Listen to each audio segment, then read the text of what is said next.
वालेकुम guys, welcome to bike नदी। आज हमारे सामने है यामाहा का RX 115। यह है 1982 मॉडल और फाइनली इस बाइक का काफ़ी वेट किया है और 4 साल के बाद ये बाइक हमें मिला है। क्योंकि 4 साल पहले से हम इस बाइक को ढूंढ रहे थे जब हमने रेस वीडियो बनाई थी between Honda CG 125 and Kawasaki GT 125।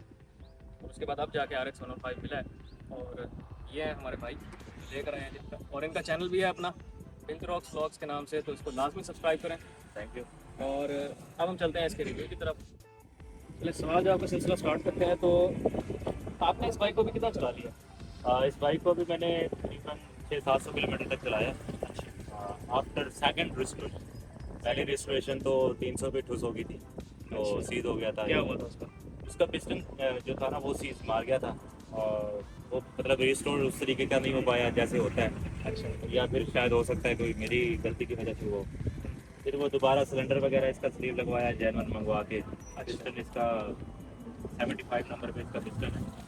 तो अब जब से ये रिस्टोर करवाया तो तकरीबन 6 किलोमीटर से चला। अच्छा, इस 600 किलोमीटर में आपने कोई इसको लंबा लेके गए हो कहीं दूर? अभी तक तो 50 किलोमीटर तक? असल में भाई अभी तक तो नहीं लेके गया, अभी तो बस ये शहर में ही फिर रहा है। तो ये है कि शहर में काफ़ी मतलब 40-40 50-50 किलोमीटर एक दिन में कर लेते हैं। लंबा जो है ना जिस तरीके की जो प्रॉपर एक राइड होती है, टूर होता है, उस तरीके का भी कहीं भी नहीं लेके गया। अभी ये रनिंग पोजीशन में है ना? अभी ये रनिंग पोजीशन में है। टू स्ट्रोक की असल में एक खासियत ये है कि इसकी जो रनिंग है ना, जब रिस्टोर हो जाती है बाइक तो वो बहुत ज़्यादा किलोमीटर आपके खा जाती है। तो 3-4 हज़ार किलोमीटर तक तो आप समझें कि अभी रनिंग में ही है। तो ये थोड़ा इंजन इसका स्टेबल हो जाएगा, खुल जाएगी बाइक, तो फिर मसला नहीं होगा। जितना आपने इसको चलाया है, कंफर्ट वाइज एक्सपीरियंस कैसा था इसको? कंफर्ट वाइज माशाल्लाह बहुत बेहतरीन है। समटाइम्स इसके जो शॉक्स का वर्किंग है ना वो बड़ी प्यारी लगती है मुझे।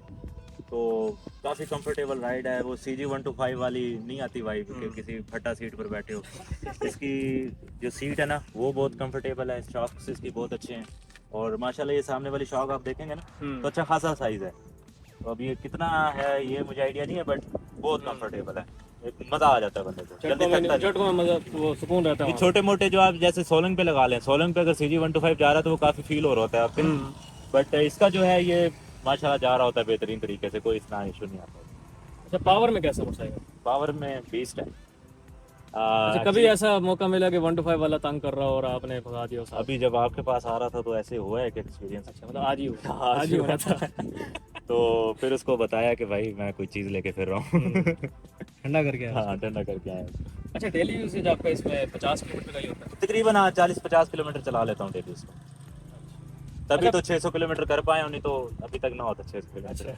हाँ अच्छा, ये इस बाइक के ऑयल वगैरह यहाँ से मिल जाता है? ऑयल इसमें कौन सा डलवाते हैं? ऑयल इसमें जो साइड इसमें 2 तरह के ऑयल डलते हैं, एक इंजन में डलता है और इसके जो एक साइड बोतल होती है उसमें डलता है। साइड में जो है वो स्पेशल 2 स्ट्रोक ऑयल होता है, 2T ऑयल जिसे हम बोलते हैं।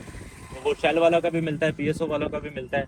और एक ख़ास तरह का ऑयल है, ये मेंशन करना चाहूँगा आपकी यूट्यूब पे, उसका नाम है सनी गोल्ड ऑटो।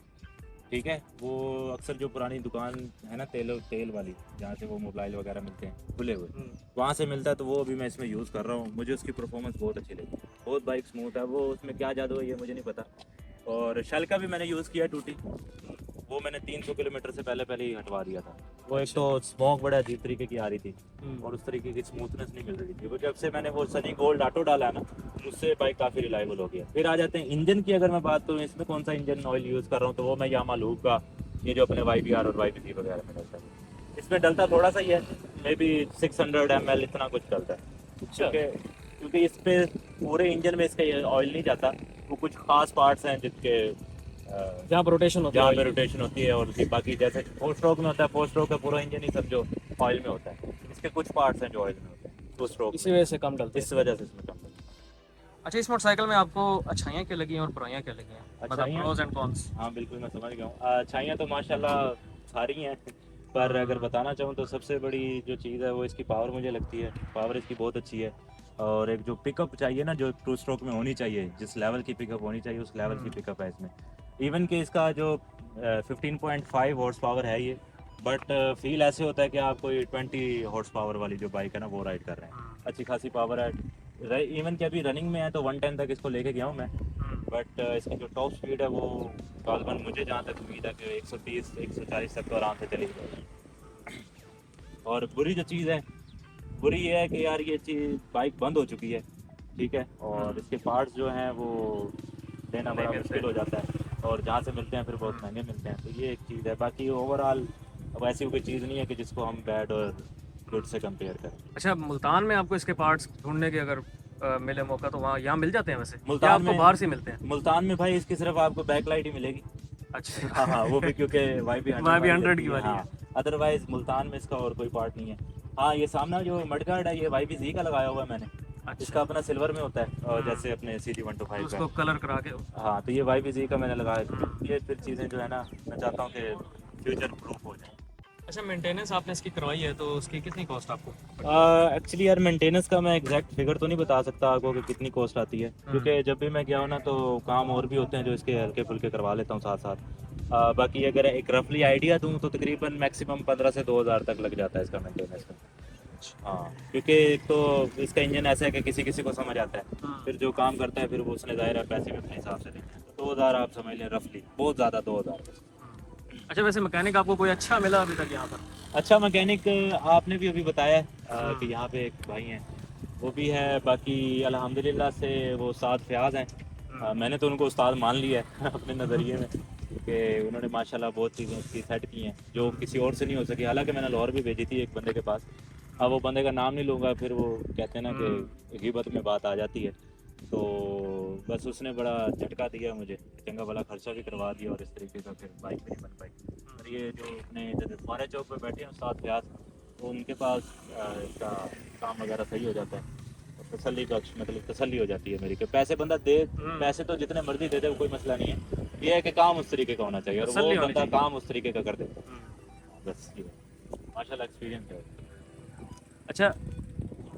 अच्छा, इस बाइक का जो इंजेक्शन सिस्टम है, जी क्योंकि ये बड़ी यूनिक चीज़ है और किसी और मोटरसाइकिल में नहीं है, 2 स्ट्रोक के किसी भी मोटरसाइकिल में नहीं है, हाँ, RX 105 के अलावा। अब असल ये में वर्क कैसे करता है? ये आपको, ये इसकी बड़ी अच्छी स्टोरी है, अभी समझाता हूँ आपको। 1981 में दरअसल ये फर्स्ट टाइम पाकिस्तान में लॉन्च हुआ था, RX 115, RX की सीरीज़ 1981 में आई थी। तो उस वक्त वो GTO 125 और GTO स्पोर्ट्स वगैरह का बड़ा एक नाम था। अरूज था, नाम था उनका। तो उनकी बाइक्स नो डाउट बहुत अच्छी हैं, कावासाकी GTO कमाल की बाइक है, बट कावासाकी की मार्केट गिराने के लिए और उसको ज़रा हराने के लिए ये जो है ना, ये टेक्नोलॉजी बहुत काम आई थी यामा को, ठीक है। और अपने टाइम में ये जब RX लॉन्च हुआ था ना, तो इसको GTO किलर भी कहा जाता था, क्योंकि तब कंपनी भी कहती थी कि हमारी जो मोटरसाइकिल है वो 160 किलोमीटर तक जाती है, ठीक है, स्टॉक हालत में। अब वो मैं इसका मतलब कोई आपको गारंटी नहीं दे रहा कि 160 जाती है, बट ये है कि कंपनी तब कहती थी, और तब इसको GTO किलर का खिताब हासिल था। और वो इस वजह से क्योंकि इसका एनर्जी इंडक्शन है, ये देख रहे हैं आप, इसका पाइप ऊपर जा रहा है, ठीक है। यहाँ पे टैंक के नीचे इसका ना एक छोटा सा कह लें आप पैकेट सा होता है, एक छोटा सा बॉक्स होता है, उसमें होती है हवा, ठीक है। तो एक तरह से इसका काम ये है कि जब आपकी मोटरसाइकिल को पिक की ज़रूरत है ना, जब आपकी मोटरसाइकिल आपने रेस दी है और बाइक इंजन को फील हुआ है कि अब मुझे पिक की ज़रूरत है, तो वो डायरेक्ट जो है ना, वो एयर प्रेशर जो है वो डायरेक्ट लेगी ऊपर से और फेंक देगी इधर सिलेंडर और पेट्रोल के साथ। तो उससे जो थ्रिल है ना, और जो पावर है, जो पिकअप है, वो बहुत फास्ट हो जाती है इस बाइक की। तो ये एक टेक्नोलॉजी थी जिसकी वजह से ये RX सीरीज स्पेशली बहुत ज़्यादा फेमस हुए थे। यही एक इसकी खूबी है जिसकी वजह से इतना फेमस है। बाकी ओवरऑल तो GTO भी वैसी है और ये भी वैसे ही, बस इस फीचर से ये थोड़ा सा आगे निकल जाता है। अच्छा, पिकअप वाइज तो हमने सुना है कि ये बाइक जो है पिकअप में तो किसी भी बाइक को नेड़े नहीं आता, कावासाकी को भी नहीं नेड़े आना देता। बिल्कुल बिल्कुल। जो टॉप स्पीड है, जी जी। टॉप स्पीड वाइज आप क्या कहेंगे कि टॉप स्पीड में भी हरा सकता है या नहीं हरा सकता? टॉप स्पीड यार, अपने कराची में लोगों ने इसको अल्टर करवा के 135 के सिलेंडर लगा के पता नहीं कितने ही 125 को और अपने ये कावासाकियों को हराया है। बट अगर बात होती है स्टॉक हालत की, तो स्टॉक हालत में अगर मैं बात करूं तो नो डाउट बहुत फास्ट है, बट एक टाइम मुझे लगता है कि इस पर एक टाइम ऐसा होता होगा कि जिसमें ये कावासाकी से थोड़ा सा पीछे रह जाए। बट ये है कि अगर शॉर्ट टर्म की बात करूं तो शॉर्ट टर्म में ये बहुत पावरफुल है, शॉर्ट टर्म में इसका कोई मुकाबला नहीं है, क्योंकि ये 15.5 हॉर्स पावर है, और अपनी जो कावासाकी आती है वो गालबन 17 हॉर्स पावर आती है। 17.2 हॉर्स हाँ, पावर है वो 17.2 हॉर्स पावर आ जाती है, तो हॉर्स पावर का भी एक फैक्टर है। अगर इस अगर आज के दौर में इस चीज़ को समझाने की कोशिश करूं तो जैसे आपका होंडा 125 है और जैसे YBR-G है, भाई ये दोनों चीज़ें लगा लें। तब उस दौर में YBR-G कावासाकी था और RX 240 वो होंडा। अच्छा, आजकल मसला भी ये है, होंडा 125 और यामा वाले बड़े लड़ते हैं। बिल्कुल अब ऐसे मैंने एक रेस की है हाँ और रेस में YBR-G की और होंडा CG 125 की रेस की थी। हाँ अब रिसेंटली ये कुछ टाइम पहले की बात है और इसी रोड पे ही की थी हमने। हाँ, मैं देखी और- होगी मैंने वीडियो ना आपकी, वो अक्सर देखी है, इसी रोड पे आपने बनाई होती है वो अच्छा, और ना उसमें इस तरह हुआ कि होंडा 125 दोनों दफ़ा जीत गया। हाँ ठीक है, ठीक है। होंडा 125 जीता है और यामा वाले की जो सड़ी है ऐसी सड़ी है कि टिकटॉक पे उन्होंने हमारी हालत ख़राब कर दी है। नहीं है क्योंकि हमने उसका एक पार्ट ना हाँ। टिकटॉक पे अपलोड किया था और यामा वाले कहते हैं कि नहीं जी, यामाहा जो है वो फास्ट है होंडा 125 से, लेकिन मैंने दोनों बाइक्स चलाए हैं और मेरे एक्सपीरियंस के मुताबिक तो यामाहा की जो पिक है वो कम है, जिसकी वजह से होंडा 125 शुरू में निकल जाता है। बिल्कुल और बिल्कुल लॉन्ग टर्म में अगर आप कह सकते हैं कि लॉन्ग टर्म में जो YBR-G है वो निकल सकता है। बिल्कुल ऐसे ही है। अभी उसको मैं थोड़ा सा आपको बता भी देता हूँ। अभी हम रिसेंटली कश्मीर टूर पे गए थे। एक पीछे था बंदा मेरे, मैं YBR-G पे था और जो दूसरा मेरा दोस्त था वो CG 125 पर था और माशाल्लाह बहुत ही प्यारी मोटरसाइकिल थी उसकी, अच्छे मेंटेन थी। तो ऐसे था कि मतलब जब बाइक चलती है ना, आप कह लें कि पहले जो 5-6 किलोमीटर होते हैं तब तो CG 125 को पकड़ना बहुत ही मुश्किल हो जाता है, ठीक है। बट जब वो चौथे गियर में अपने पूरी पावर में आ जाती है ना, जब वो जा रही होती है, फिर पीछे से YBR-G ने कैसे आना कैसे जाना है वो तब पता चलता है, ठीक है। तो एक कहें कि लॉन्ग लास्टिंग इंजन की अगर मैं बात करूं तो वो YBR-G का है, ठीक है। वो आपको लॉन्ग पे हरा देगा। बट अगर शॉर्ट टर्म की बात करूं, जैसे अभी RX और कावासाकी का मैंने फैक्टर बताया, तो यही चीज उसमें है बस। आपने क्योंकि यामा रखा हुआ है ना, मैं इसी वजह से हाँ, आपसे पूछा। अब अब मेरे आपके पास 125 भी रखा हुआ है। मेरे पास अब आपके होंडा पास दोनों 125 भी है, 23 मॉडल अभी रिसेंटली परचेज किया है। बट पिकअप अभी तो उसकी ठीक है, बट लगाएंगे कभी YBR-G वगैरह से, और वो भी लॉन्ग पे, शॉर्ट पे नहीं पता चलता। शॉर्ट पे तो हाँ। अब ये ट्रैक आपके सामने ही मैक्सिमम किलोमीटर का होगा, 800 मीटर 900 और असल में ये जो होंडा 125 वाले बात करते हैं ना कि हमारा इंजन फास्ट है YBR-G से, तो उनको ये बात भी समझनी चाहिए कि यार कहाँ 96 kg और कहाँ 126 kg, ठीक है। 126 और 96 kg का बहुत अच्छा खासा फर्क है। फिर उसमें फीचर्स भी उस तरह से हैं, फिर उसमें डिस्क ब्रेक आ जाती हैं, अपने वजन है उसके, अपनी चीज़ें हैं, जिसकी वजह से वो थोड़ा सा भारी भारी है थोड़ा और बल्कि है। और जो क्या उसे बोलते हैं यार, हवा का वो जो है साइड साइड स्कोप्स वगैरह वाला भी मामला हवा है। रोकता है वो, हाँ, बस बेसिकली इस एरोडायनामिक्स जो है उसके aerodynamics वो इस तरह के जरा है।